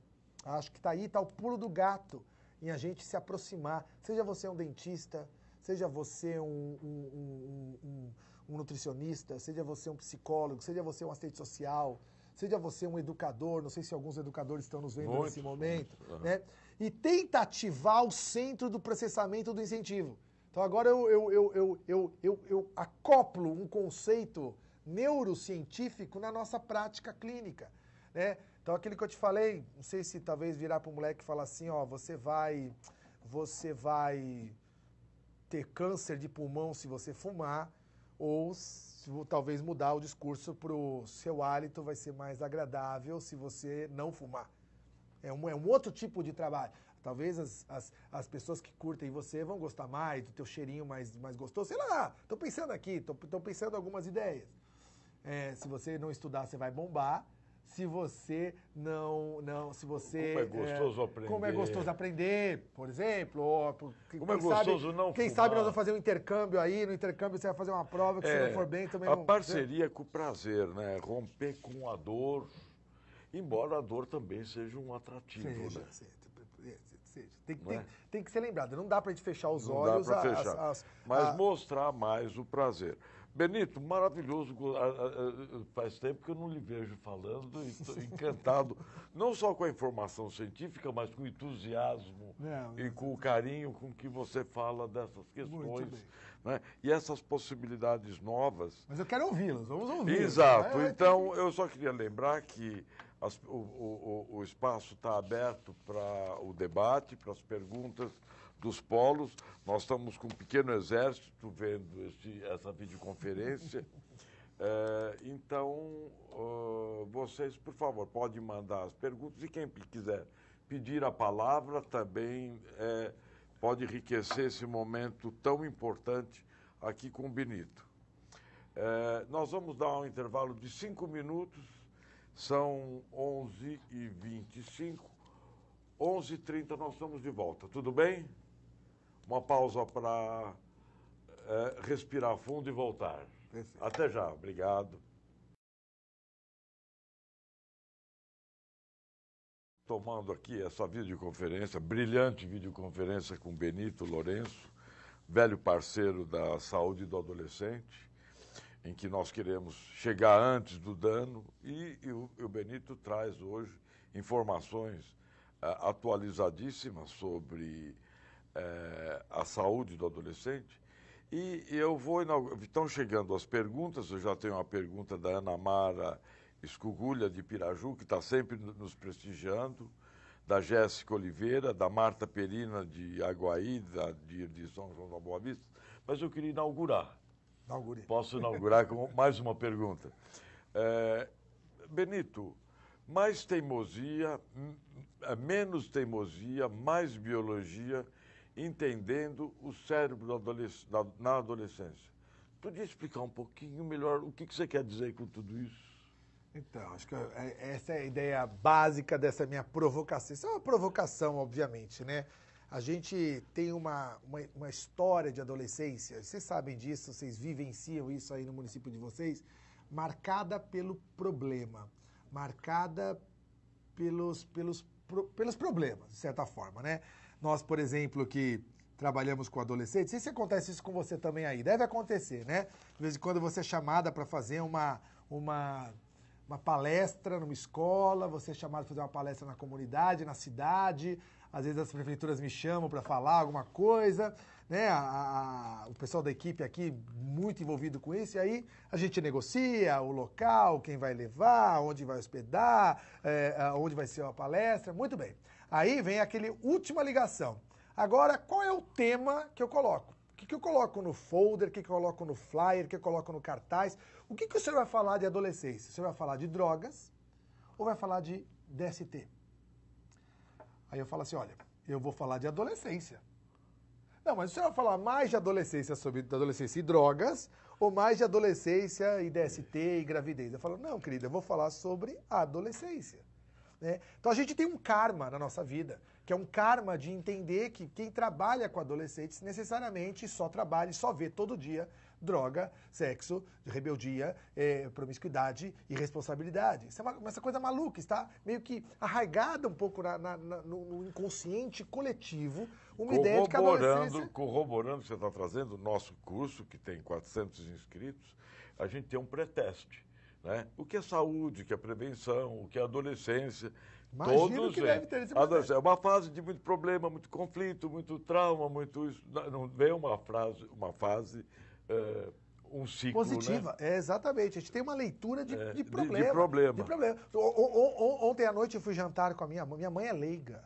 Ontem à noite eu fui jantar com a minha mãe falou assim, Benito, descansa um pouquinho, relaxa um pouquinho, que você deve ter tido um dia atribulado. Você atende adolescente, deve ser rebelde, te xingam, te batem, te agridem. Não esquece a energia que eles trazem. Não esquece a energia. Exatamente. E a novidade. É uma leitura do problema, uma leitura do problema. Então, a minha provocação é, primeiro, rever essa ideia de que tomar cuidado dessa leitura precipitada, estereotipada, que necessariamente é uma fase complicada da vida. E segundo, se for, e às vezes e vocês sabem que às vezes que a gente tem uma leitura um pouco mais fundamentada, um pouco menos estereotipada, menos comportamental, e passe a discutir assim, olha, é a máquina que ele tem.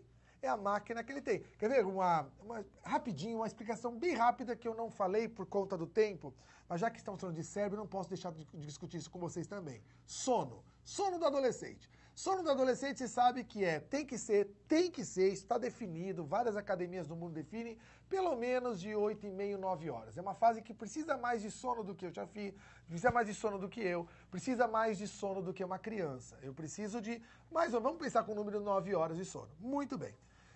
Biologicamente, a melatonina, ela começa a ser produzida no seu cérebro depois das 11, 11h30 da noite na adolescência. Então não adianta querer fazer que o teu moleque 9h30 da noite vai para a cama. Vai ser impossível ele 9h30 da noite ir para a cama. Então ele vai começar a ter sono 11, 11h30. E a nossa escola, no modelo que nós temos no nosso país, em vários países do mundo, não é só, mas o nosso principalmente, exige que o moleque acorde 6 da manhã.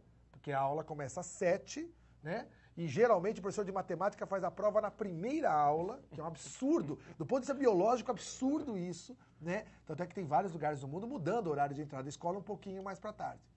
Então, quando eu digo assim, o cérebro do adolescente, o ideal seria um sono, então, 11 horas, e acordar um pouquinho mais tarde, quer dizer, pelo menos umas 8, 9 horas de sono. E eu tenho uma geração aí que dorme 5, 6 horas, eu tenho uma geração privada de sono. Então, hoje, qual é a nossa realidade? Uma geração privada de sono. É só você ver as caras de zumbis da molecada na primeira, na segunda aula. Quando é que eles acordam? Na terceira aula.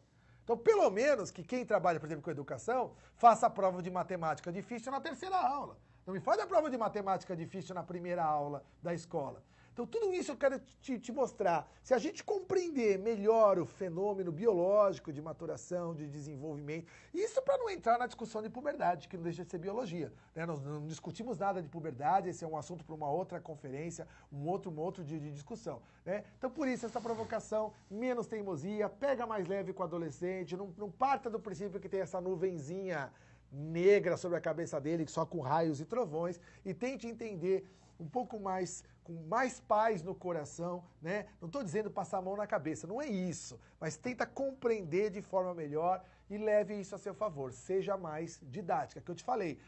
Presta atenção, como é que eu estou falando com ele? Como é que nós estamos atendendo ele? O que minha unidade tem mostrado para esse adolescente? Né? Antes de você falar, eles não vêm aqui. Eles não vêm nos grupos, eles não vêm nos atendimentos, eles faltam muito, eles nos enganam, eles mentem. Né? Eu tenho residentes hoje que perguntam assim para adolescente na consulta, vem cá, você usa maconha? Aí o menino vira e fala, não. Nossa. Eu podia avançar na pergunta, mas ele fala assim, ó, pode falar, fica à vontade, pode abrir, você usa ou não usa? Ou seja, a gente chega a duvidar das respostas deles.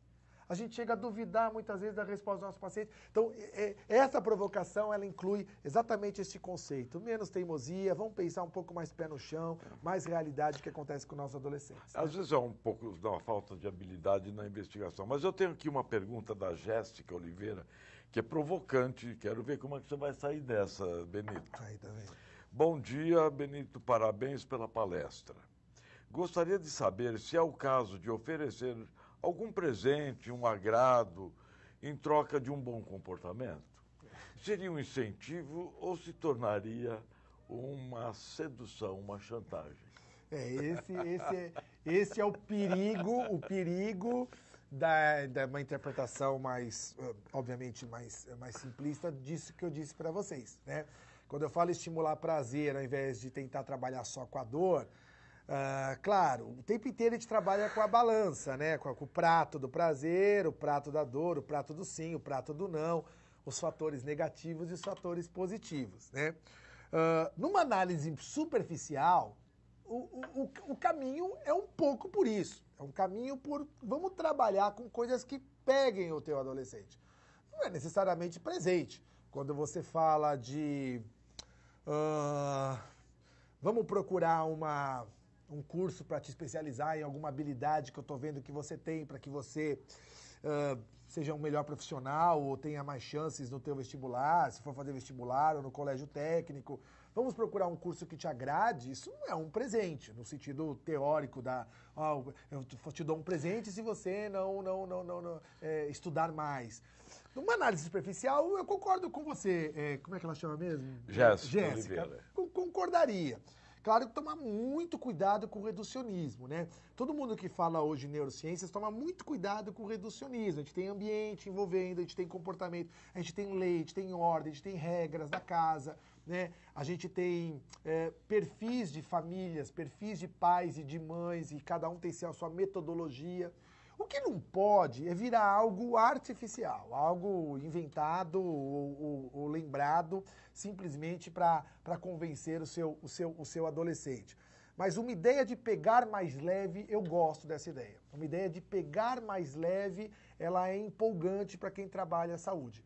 Uma ideia de como é legal, como é gostoso fazer coisa legal. Eu tenho um grupo de adolescentes que trabalhava comigo mais. Agora a gente está num trabalho mais espaçado, mas um grupo de adolescentes, e eu os encontrava numa região aqui em São Paulo. Bom, obviamente vocês não são de São Paulo, mas isso é só para localizá-los, numa região do Grajaú aqui em São Paulo. E um pouco mais à frente do Grajaú, existe um local chamado aqui Terceira Balsa, que é um local que transfere para uma outra parte do município e até já para uma região que não é nem mais São Paulo, já é depois da represa. Muito bem. Parelheiros. É na região ali do Grajaú, que tem uma terceira balsa que vai para uma região distante aqui da região sul. Muito bem. Esses adolescentes participavam comigo, alguns até começaram meio que trabalhar comigo, e a gente começou a fazer alguns eventos, já tivemos até em algumas cidades aí, então eu estou vendo aqui que alguns colegas de algumas das cidades aqui, eu já estive nessa cidade. Muito bem. Cada adolescente é cooptado, por exemplo, por um traficante naquela região. Por R$80 a R$100, ele faz uma transferência por esta balsa de droga para outra região da margem. Isso eu sei, isso todo mundo sabe, é só você pesquisar. O preço de uma transferência de droga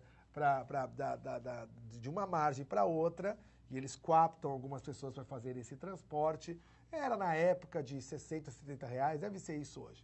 E eu lembro que de vez em quando a gente saía, fazia umas apresentações, e a gente, sei lá, pedia verba, alguma coisa assim, ganhava, sei lá, cada adolescente R$50, etc. Mas eles viravam para mim e falavam assim, olha, eu prefiro estar contigo, eu prefiro estar fazendo isto do que estar ganhando esse outro dinheiro, que a gente sabe que se eu fosse lá agora e pedisse, eu ia conseguir isso.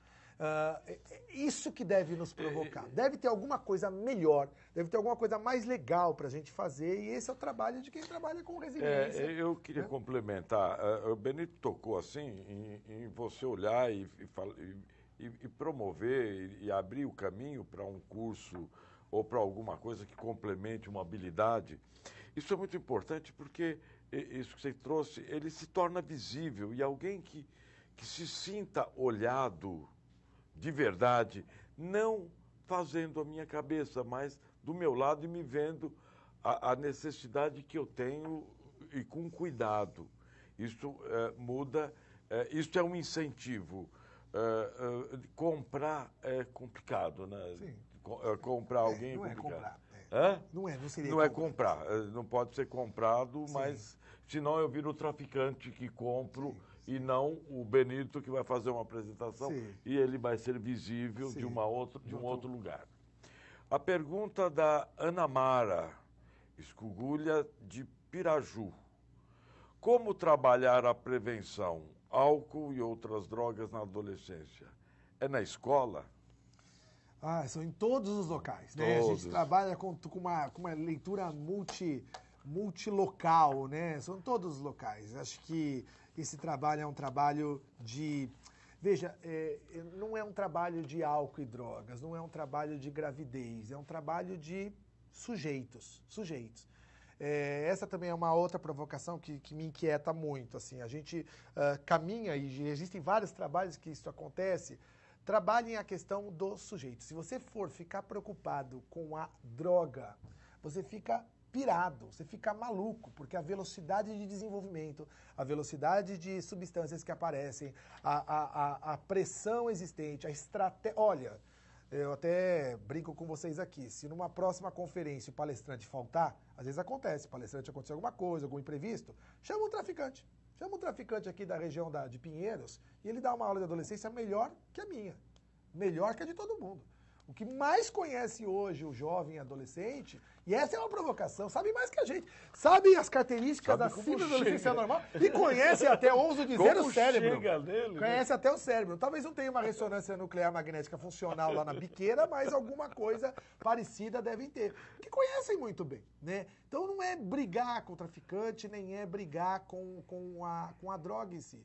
Mas vamos falar com pessoas, vamos trabalhar a questão das pessoas. Eu fazia um grupo de adolescentes que era na frente de uma biqueira. E era a biqueira lá, e eu era amigo dos traficantes, e os adolescentes que estavam nesse, era uma outra proposta, numa outra proposta de vida, numa outra proposta de segmento, feito de forma diferente, tá?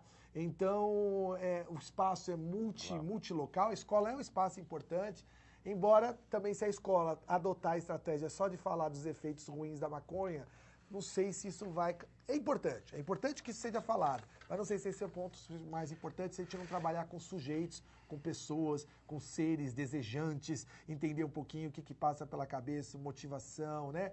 É difícil atender adolescente sem pé atrás, mas trabalhar com adolescente significa não põe o pé atrás, tenta começar neutro, vamos entender as histórias de cada um, de cada pessoa. A questão drogas exige, de alta complexidade e a Sueli Cabral diz o seguinte, né, que esteve aqui com a gente, às vezes começa com aspirina, que a automedicação.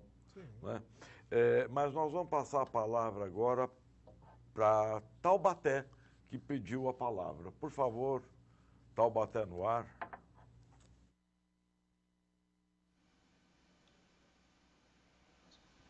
Bom dia, Benito. Bom dia, doutor Chaffi. É um prazer ouvi-los de novo. Eu gostaria de ouvir de você, Benito, sobre o que a neurociência tem trazido, trabalhos, referências, sobre esses adolescentes que se identificam, que estão numa tribo, onde a gente percebe uma prática da automutilação, né?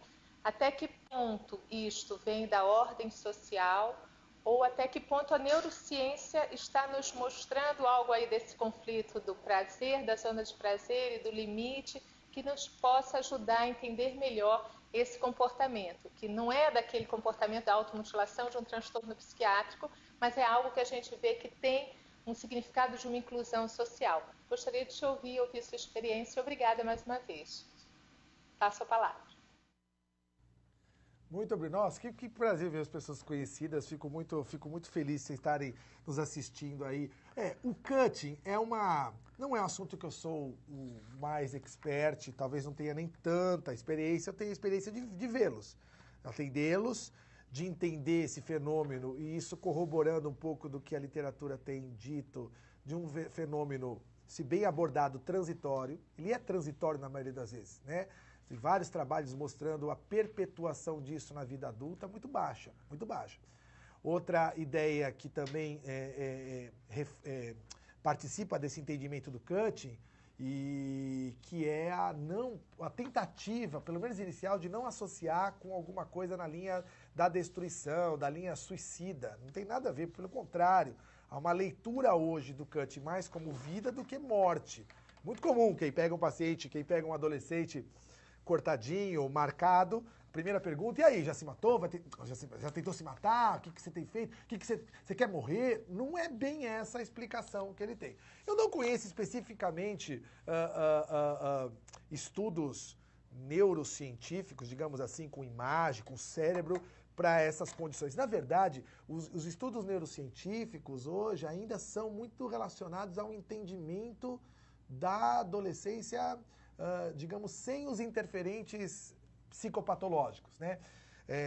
Há muito mais literatura na tentativa de reconhecer quase que um biobanco, de saber como se comporta o adolescente habitual, para que a gente vá enveredando aí em algumas coisas. Droga tem bastante coisa, álcool tem, mas saindo de álcool, alguma coisa de esquizofrenia, mas saindo disso, ainda pouco existe. Eu desconheço alguma coisa na linha do cutting. A leitura que a gente tem do cutting é de um fenômeno transitório, de sensações, de provocação de sensações. Há um pensamento mágico muito claro no indivíduo, né? Existem algumas teorias e alguns autores que dizem que o cutting tem a ver com uma dificuldade de sair de um pensamento mágico, né? O cortar, ele chega a ser personificado, né? O cortar vira uma sensação, o cortar vira ele dá nome para o ato. Ó, o cortar me deixa feliz, o sangue me mostra que eu estou vivo. Isso é uma leitura um pouco imatura do nosso psiquismo, né? Quer dizer, você personifica atos, ou objetos, ou instrumentos, ou cenas, né? Então, o que existe hoje, pelo menos que eu posso trazer... Um fetiche de vida, né? Um fetiche de vida, mas de uma maneira transitória, com muita calma. A maioria dos cuttings, eu não atendo paciente com quadros muito graves, mas a maioria dos casos que a gente viu, por exemplo, aqui, tanto na Santa Casa quanto no HC, foram quadros que, se a gente caminhar numa linha de linguagem, né, e esse é o segredo de trabalhar com pessoas, com gente, de alguma maneira, tecnicamente existem formas disso, falar assim para o adolescente: vamos tentar transformar corte em palavras, vamos tentar transformar sangue em palavra, vamos tentar transformar essa sensação em palavra. Eu costumo brincar, e às vezes o residente fica até assustado que eu falo isso, eu falo assim: agora a tua dor ficou lá fora, agora o cut ficou lá fora, agora seu sintoma, sei lá qual é o sintoma, o vômito ficou lá fora. Vamos tentar conversar aqui sem usar a palavra vômito, sem usar a palavra cortar, sem usar a palavra anorexia, sem usar a palavra álcool. Vamos tentar colocar outra linguagem nessa mesa. Outra informação na mesa. E à medida que o adolescente vai deslocando, ele desloca. O cutting, ele é facilmente deslocado, né? Tá.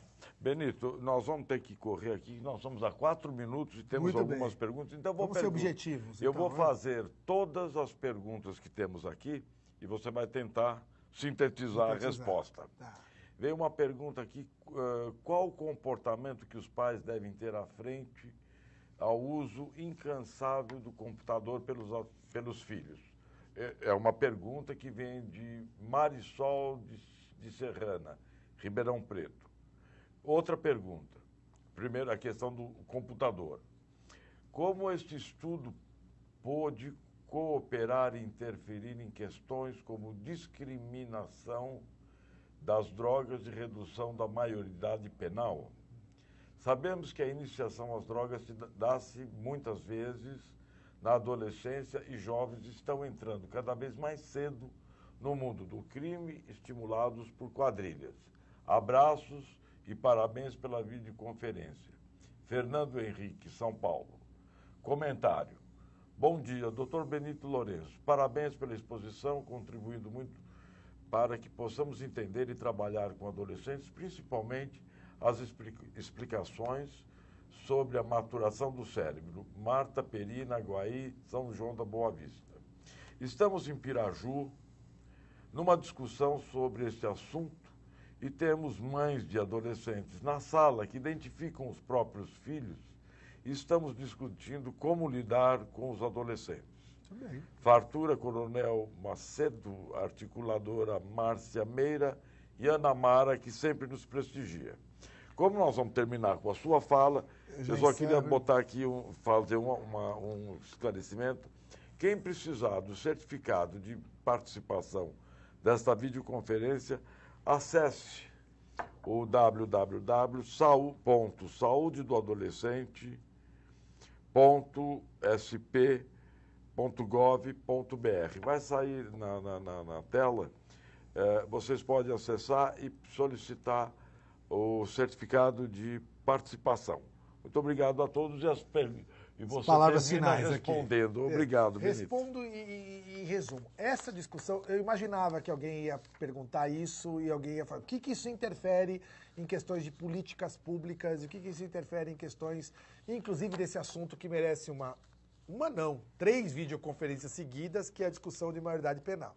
Não é que eu não quero me comprometer, mas eu não quero polemizar, mas eu vou colocar uma informação.